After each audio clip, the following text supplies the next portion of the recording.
You've heard a lot about it in the news, but what exactly are the Common Core state standards? We break down what they are and what they aren't, and what it will mean for students. Plus, a Vancouver Public Schools employee wins a national championship in a sport you've probably never heard of. Learn more about pickleball and the woman who can't be beat. And we flash back 70 years to the foundation of a local school. See the first thing parents did to help kids. That's today on Snapshot.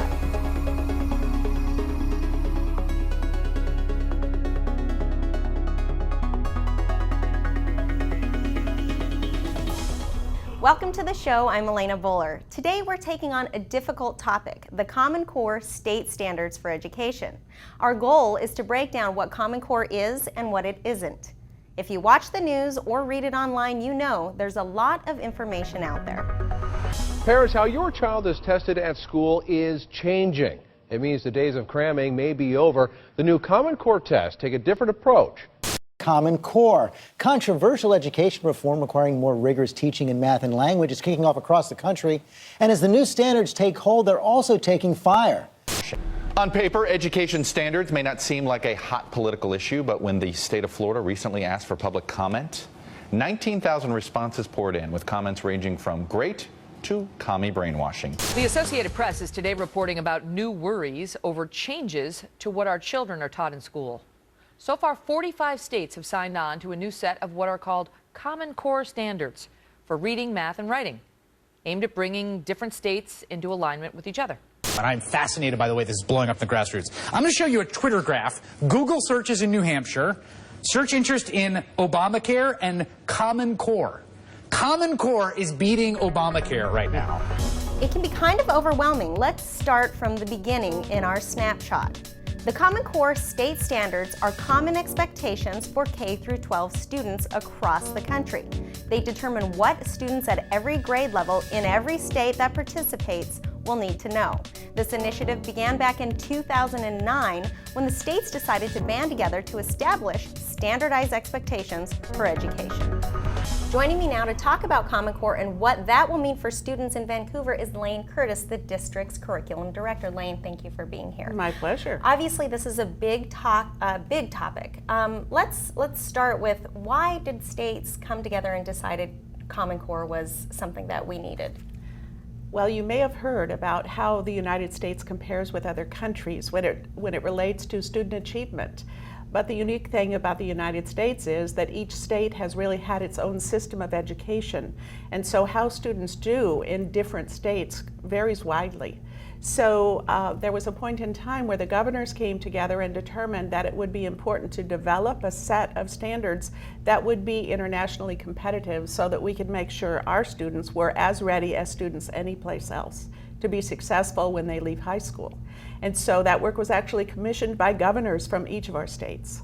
Okay, so I was going to say, how were the standards developed and who created them? Governors from each state came together. They directed that it be done, and then the folks who actually did the development of the standards were researchers and professors and teachers and content area experts, so those who really know the work of education in each of the areas of math and then English, language arts with connection into the content areas, all worked on that work together. So how is this going to be different than, the standards that were already in place? In the state of Washington, we've had state standards for a number of years, and our students have been assessed on those standards each year. And in fact, it is a graduation requirement that they meet a certain standard of performance in order to graduate. In the state of Washington, those standards are comparatively high, and so there are some changes, but they're not as dramatic as in other places. Well, that's good to know. So we're not that far off. No. So what are we doing now to implement these new standards? How are things changing, I guess? Well, because the standards were actually approved by our superintendent of public instruction several years ago, the work in our district has been to prepare for implementation of those standards. So we have selected instructional materials that align with those standards. We have integrated some of the standards into the guides that we provide for teachers, so that they've begun to both work with our Washington State standards as well as some of the Common Core areas that are a bit different. And so it's been a bit of a gradual transition. We have district level PLCs, professional learning communities, where each of our schools has an individual that represents their school in the grade level if it's an elementary school, or in the class if it's a secondary. So all the algebra teachers, for example, come together. And we provide training and work together with them, and then they're able to go back to their school site and talk with their peers who also meet in school-based professional learning communities about the standards and how to connect them to what students are developing knowledge of and learning how to do. So you guys are really supporting teachers. Have you got any feedback from them about how these things are working and that? That's ongoing through the PLCs. Okay. So each of those sessions, which are throughout the year, are pretty organic. There's lots of opportunity for our teachers to talk to one another about how the implementation is going. What's they working. they don't so much inform the standards themselves, which are in place, but how we're working together to implement them absolutely is informed by those conversations. We also have provided leadership training to the members of our K-12 leadership team, which includes curriculum specialists and teacher mentors, principals, district office administrators. We've provided some in-depth training to our lit specialists and our teacher librarians, so that at each of our schools we're trying to develop several experts that can support the others in implementation. We also, at the elementary level, have aligned our report cards so that what students the progress reported for students to parents is based on those standards. Okay, and that's kind of streamlining it, getting everybody on the same page, basically. Yes, absolutely. So let's talk specifics a little bit. We know we are seeing a little shift in math and English. What's changing with math? Well, we'll start first with 3 areas of shift. The first has to do with focus, and that really has to do with fewer topics in greater depth. So while in the past, math teachers would cover many, many topics and not in great depth, they're doing fewer topics and they're going deeper so that students really develop understanding. The other piece is coherence. So how does what I learn in first grade serve as a foundation for my learning in second grade and so on, so that there's a better sense of how a learner moves from each grade level and within each course. And then lastly, balance, and that's a third shift in the area of math, and that has to do with a balance between conceptual understanding, knowing how to do math problems, computations, being able to do problem solving and know how to apply my math, and being efficient and having a positive attitude about using math in my life. Or how they're going to be using math in their life. How they're going to be using math in their lives. And they all will, whether they know it or not. Right? Yes. So, and English is changing as well. There's a few different changes. There are shifts within English as well. And they include acknowledgement that while students are developing knowledge, so we call this reading to learn. Once that foundation of how to read is in place, I'm continuing to learn through my reading. But students need support for how to do that well too. So it's not enough just to read, but how do I work with science material and read that to learn science? And so similarly, it's like comprehension. It is, but it shifts differently. So when I'm reading a story, the way that I read the story to understand the story is very different from when I'm reading information about science. The second has to do with evidence, and so that's evidence both in my reading and in my writing.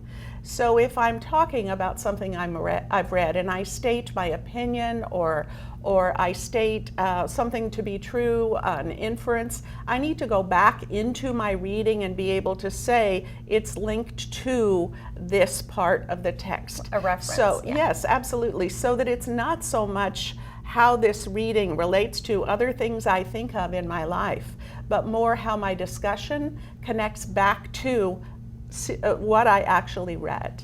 And then lastly, there is an increased focus on complexity of text. So in the past, when struggling learners had a hard time reading materials, we found easier materials for them to read. And what we've learned is that what we need to do instead is develop tools within students to be able to be successful with more challenging text. So text complexity and understanding academic language, that is the language of doing school. So there's a whole language that we use at school that we probably don't use on the playground or even in our interactions at home.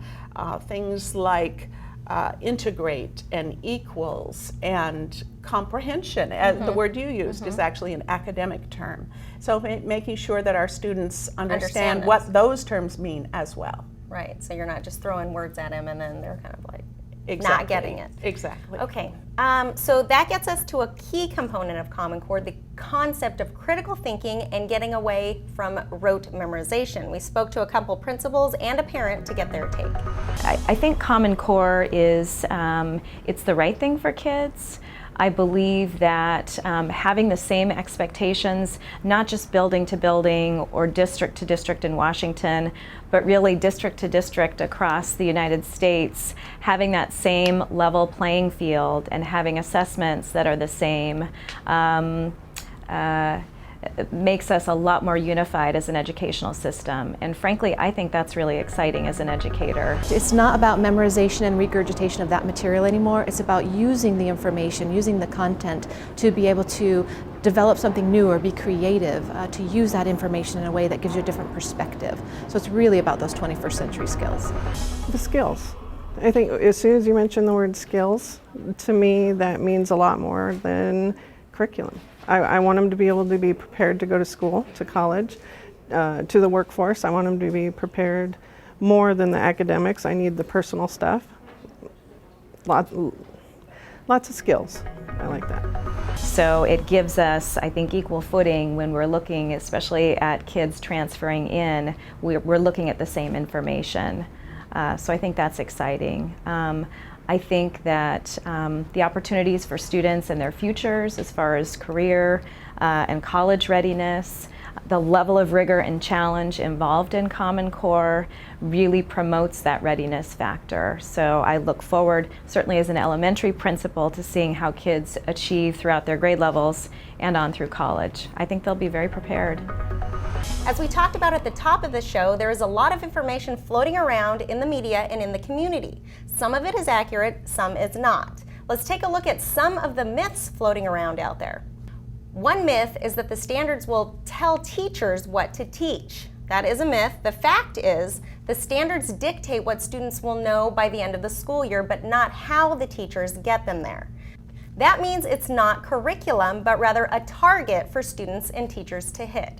So that really kind of gets at the core of it too, right? It absolutely does. There are lots of choices that teachers make about how to get this group of students to understand the knowledge and skills really that are in any given set of standards. And that changes year to year as well. And it gives teachers flexibility as well. I mean, Absolutely. It's not rigid. It's not rigid. That's good. Okay.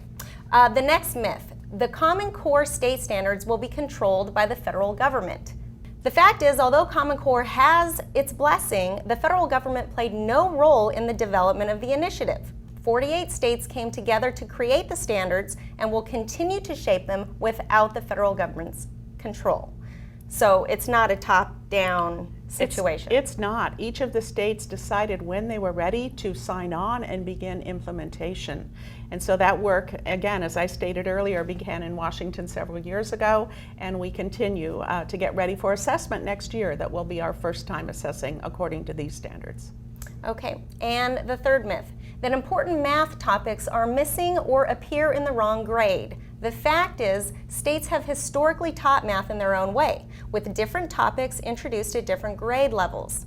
The math progressions in Common Core have been based on evidence and will align which math topics are taught when, so all students are prepared at the same level for college and careers.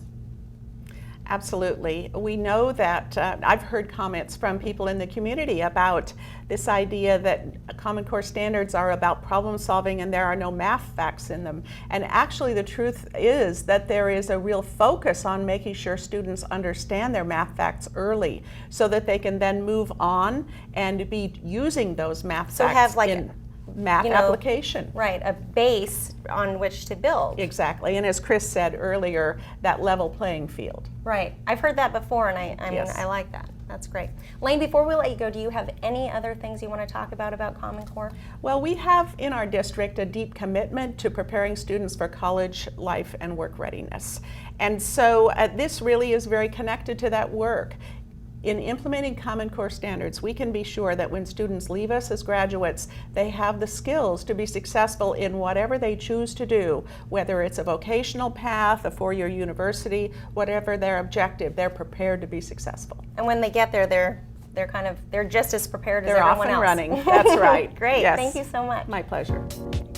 We've just touched on the surface of Common Core, but there's a lot more information available on the district's website. If you want to learn more, head to www.vansd.org/CCSS. It's also available under the Parents and Families menu on the homepage. Time now for our Snapshot profile. Today we meet a woman who works just a couple dozen feet from our studio. By day, she's a talented IT professional solving computer problems across the district. By night, she's a national champion in a sport you've probably never heard of. The sounds are unmistakable. Jew.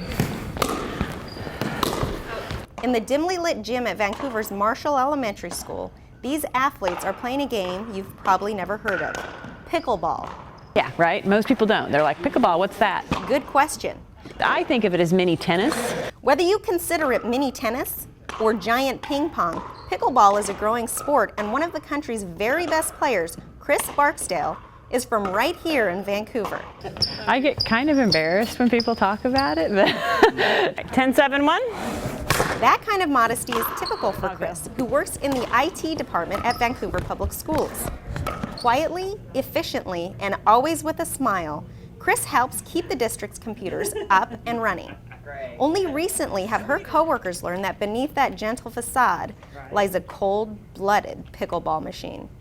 Chris has always not really been real out, Fort Worth with her pickleball stuff. So as soon as I found out, I started looking online and I'm like, holy crap. All right, Hunter, it's our big break, come on. Well, cold-blooded may be going a bit too far. She's super friendly, and she's very excited, I think, about life and things like that, so she kind of draws you in to want to play and be around her. Chris picked up the sport just a couple of years ago when her father introduced her to the game. So I played tennis since I was a little girl, and so that kind of helps you when you translate your skills. You can kind of use the same shots, the same everything. And it didn't take long before others noticed her play. It was actually one of the people I played here with. He was like, yeah, I think do you want to play mixed doubles? You're going to be pretty good. I was like, I don't know how I'm going to be yet, but we'll see. So it turned out that he was right.